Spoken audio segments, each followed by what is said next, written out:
Hello दोस्तों, स्वागत है हमारे चैनल टीचर मंत्रा में। दोस्तों हम आज लेके आए हैं सीटेट दिसंबर 2018 का पर्यावरण का पेपर। तो चलिए शुरू करते हैं। Question number 61। अभय ने अपने छात्रों से उन बीमारियों पर समूहों में एक सर्वेक्षण करने के लिए कहा जिनसे उनके पड़ोस के लोग पीड़ित थे। पाठ्य पुस्तक में सर्वेक्षण का उल्लेख नहीं किया गया है। इस शिक्षण अधिगम की रणनीति के लिए कौन सा विकल्प प्रासंगिक नहीं है? नंबर 1, इसने बच्चों को डेटा हैंडलिंग समझने और एक साथ काम करने में सक्षम बनाया। नंबर 2, इससे समुदाय को उन बीमारियों को समझने में मदद मिली जिनसे वे पीड़ित थे। नंबर 3, इसने समुदाय के साथ बातचीत करने का अवसर प्रदान किया। नंबर 4, इससे बच्चों को वास्तविक जीवन के साथ सीखने में मदद मिली। इसका राइट आंसर हो जाएगा नंबर 2।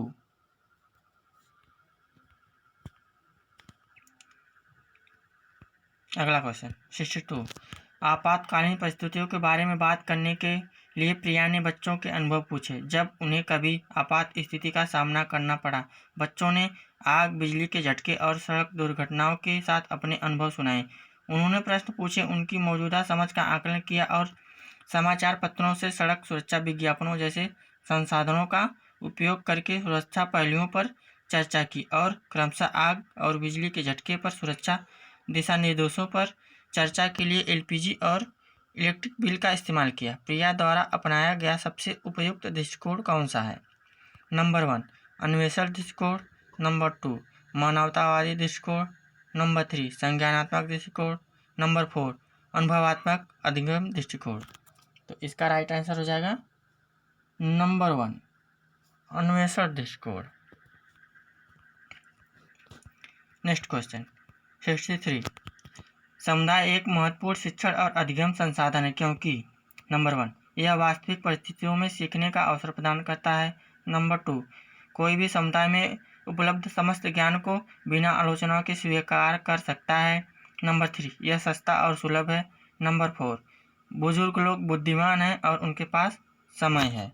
तो इसका राइट आंसर हो जाएगा नंबर 1। Next question 64। ईवीएस शिक्षण अधिगम में कक्षा में प्राप्त अधिगम को विद्यालय के बाहर के जीवन से जोड़ने और इसे समृद्ध करने का तात्पर्य है। नंबर 1, पूर्ण विद्यालय दृष्टिकोण। नंबर 2, पाठचर्या से बाहर जाना। नंबर 3, पाठ्य पुस्तकों से बाहर जाना। नंबर 4, वैश्विक पर्यावरणीय मुद्दों और चिंताओं को पाठ्य पुस्तकों से लिंक करना। तो इसका राइट आंसर हो जाएगा नंबर 3, पाठ्य पुस्तकों से बाहर जाना। अगला क्वेश्चन 65। कक्षा 3 के छात्रों को रमा ने सिखाया कि पिता, माँ और उनके बच्चे एकल परिवार का गठन करते हैं और यदि दादा दादी एवं अन्य रिश्तेदार साथ रहते हैं तो यह एक विस्तारित परिवार है। आप इस बारे में क्या सोचते हैं? नंबर 1, शिक्षण अधिगम दृष्टिकोण समावेशी नहीं है। परिवार की अवधारणा को इसी तरह सिखाया जाना चाहिए। नंबर 3, परिवार की परिभाषा गलत है। नंबर 4, रमा अपने छात्रों के प्रति असंवेदनशील है। तो इसका राइट आंसर हो जाएगा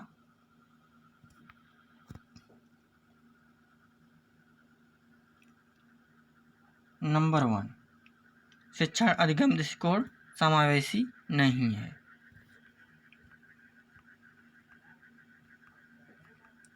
नेक्स्ट क्वेश्चन 66। निम्नलिखित में से कौन सी ईवीएस कक्षा में गतिविधि है या गतिविधियां हैं? नंबर 1, फील्ड भ्रमण।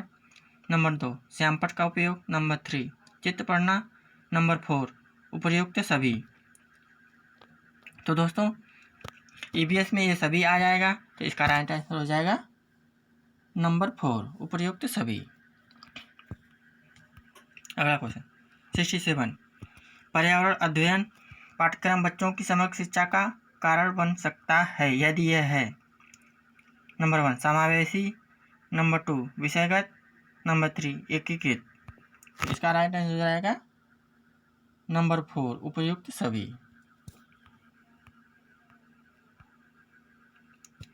अगला क्वेश्चन 68।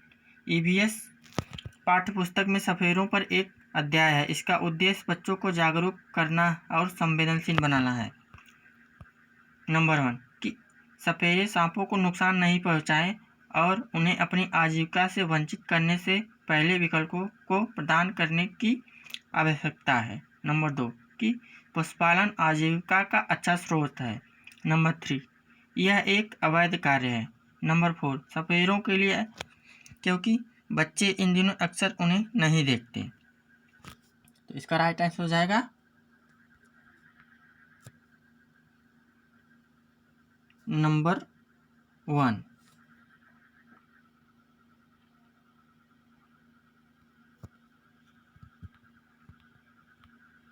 अगला क्वेश्चन 69 विद्यालय में मिड डे मील के लिए कौन सा सबसे प्रासंगिक है। नंबर 1 यह उन बच्चों के लिए है जो विद्यालय में खाली पेट आते हैं। नंबर 2 यह शिक्षण अधिगम के लिए बहुत ही मूल्यवान समय को बर्बाद करता है। नंबर 3 शिक्षण अधिगम के साथ इसका कोई लेना देना नहीं है। नंबर 4 यह EVS शिक्षण अधिगम के लिए एक अच्छा शिक्षण अधिगम का अवसर है। इसका राइट आंसर हो जाएगा नंबर 4। क्वेश्चन नंबर 70 पर्यावरण अध्ययन के संदर्भ में बोझ के बिना सीखना क्या बतलाता है। नंबर 1 अबोध का भार कम करने की जरूरत है। नंबर 2 EVS पाठ्यक्रम को आधा करने की जरूरत है। नंबर 3 स्कूल बैग का कम वजन।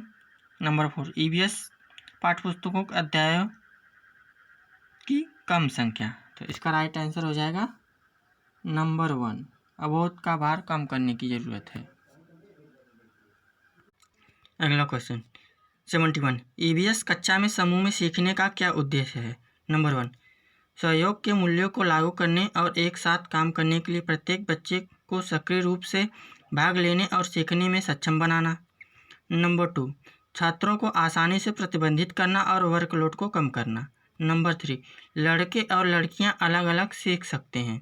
नंबर 4 कम और उच्च प्रदर्शन करने वाले छात्रों को अलग करना और उपचारात्मक शिक्षण देना। तो इसका राइट आंसर हो जाएगा नंबर 1। अगला क्वेश्चन बाला का पूरा रूप क्या है। अधिगम सहायक के रूप में बिल्डिंग, ब्रेल सहायता प्राप्त अधिगम, आकलन, मस्तिष्क सहायता प्राप्त अधिगम असाइनमेंट, अधिगम सहायक के रूप में ब्रेल। तो इसका राइट आंसर हो जाएगा नंबर 1 अधिगम सहायक के रूप में बिल्डिंग। अगला क्वेश्चन 73 वैकल्पिक ढांचे का क्या अर्थ है। नंबर 1 वर्तमान में वैज्ञानिकों और सामाजिक वैज्ञानिकों द्वारा आयोजित विचार, सभी विचार जो दृढ़ता से बच्चों द्वारा अर्जित किए जाते हैं, विभिन्न भौतिक घटनाओं का पाठ्यपुस्तक स्पष्टीकरण, विचार जो अवधारणाओं के औपचारिक रूप से स्वीकृत स्पष्टीकरण से अलग हैं। तो इसका राइट आंसर हो जाएगा नंबर 4।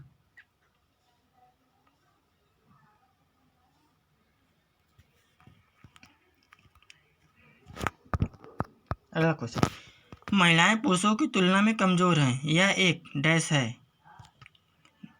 नंबर 1 रूढ़िबद्ध धारणा। नंबर 2 अंधविश्वास। नंबर 3 मिथक। नंबर 4 वैज्ञानिक तथ्य। तो इसका राइट आंसर हो जाएगा मिथक।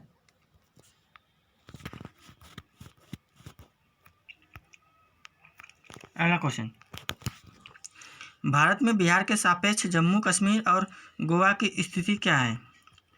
नंबर 1 उत्तर पश्चिम और दक्षिण पश्चिम, दक्षिण पश्चिम और उत्तर पूर्व, पूर्व और पश्चिम, पश्चिम और पूर्व। इसका राइट आंसर हो जाएगा नंबर 1। अगला क्वेश्चन 76 वाष्पीकरण की प्रक्रिया निम्नलिखित में से किस स्थिति में सबसे धीमी होगी। नंबर 1 सतह क्षेत्र घटता है लेकिन तापमान बढ़ता है, सतह क्षेत्र और तापमान दोनों में कमी, सतह क्षेत्र और तापमान दोनों में वृद्धि, सतह क्षेत्र बढ़ता है लेकिन तापमान घटता है। तो इसका राइट आंसर हो जाएगा नंबर 2।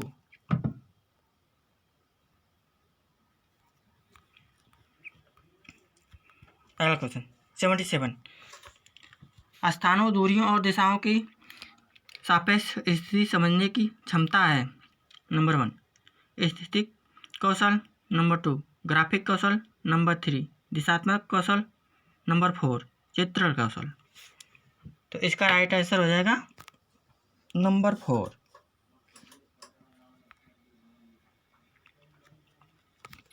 चित्रण कौशल।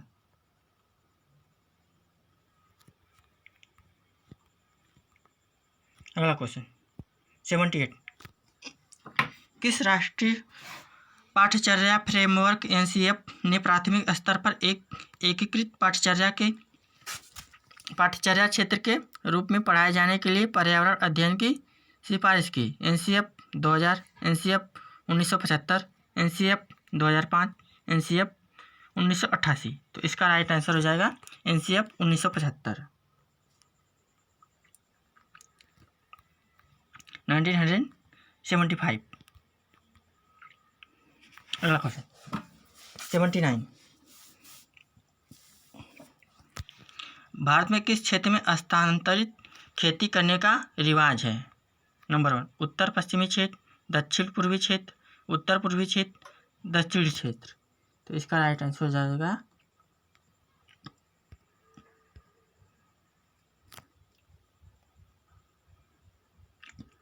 नंबर 3। अगला क्वेश्चन, नदी बांधों से उत्पन्न जल विद्युत के लिए निम्नलिखित में से कौन सा कथन सत्य नहीं है? नंबर 1 जल विद्युत सुविधाओं से बड़े पर्यावरणीय प्रभाव हो सकते हैं। नंबर 2 बांध स्वदेशी लोगों को अपनी नदी की जीवन रेखा से अलग करते हैं। बांध टिकाऊ विकास को प्रोत्साहित करते हैं। यह पानी या हवा को प्रदूषित नहीं करता है। तो इसका राइट आंसर हो जाएगा नंबर 3।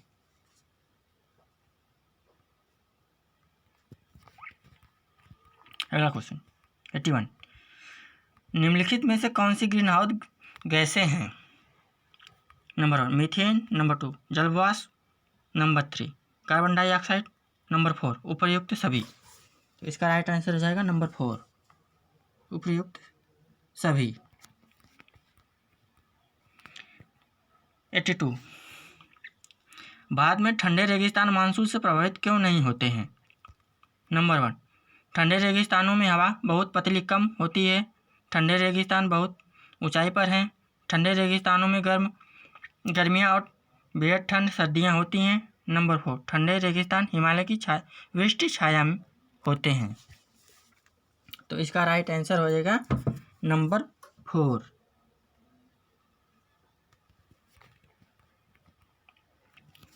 अगला क्वेश्चन 83। ताजमहल के पीले होने के लिए निम्नलिखित में से कौन सा जिम्मेदार है? Number 1 sulphur, number 2 chlorine, number 3 nitrogen dioxide, number 4 sulphur dioxide. तो इसका राइट आंसर हो जाएगा नंबर 4 सल्फर डाइऑक्साइड।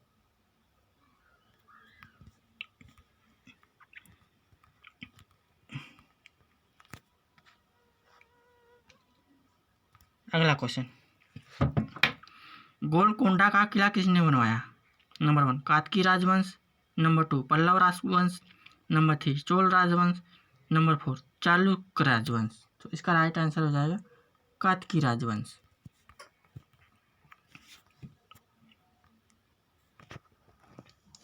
अगला क्वेश्चन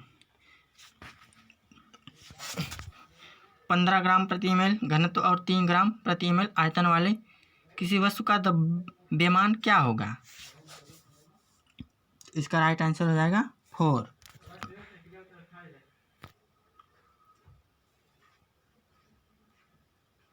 45 ग्राम। अगला क्वेश्चन 86। निम्नलिखित में से कौन सी अदिश राशि है? संवेग, भार, द्रव्यमान, गुरुत्वाकर्षण। तो इसका राइट आंसर हो जाएगा द्रव्यमान।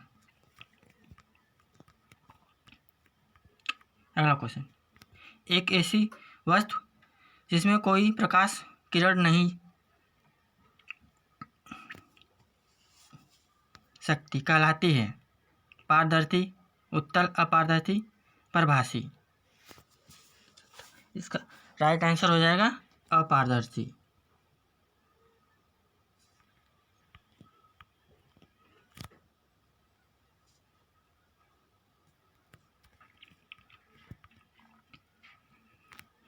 अगला क्वेश्चन 88।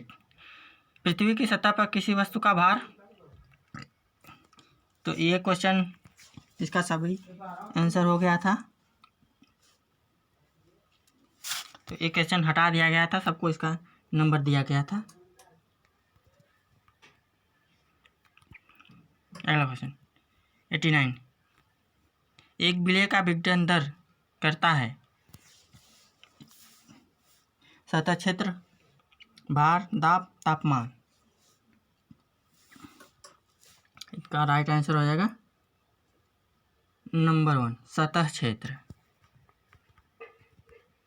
अगला क्वेश्चन, सुषमा चाहती है कि उसके छात्रों का संरक्षण के लिए एक संवेदनशील बनाना। निम्नलिखित में से कौन सी ऐसा कार्य उपयुक्त रणनीति है? पोस्टर बनाना, बच्चों को एक पौधे को अपनाना,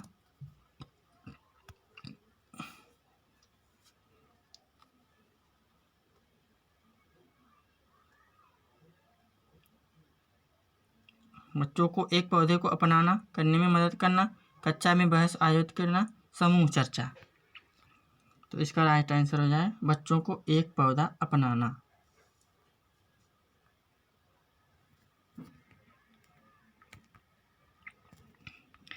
ये थे पर्यावरण के क्वेश्चन।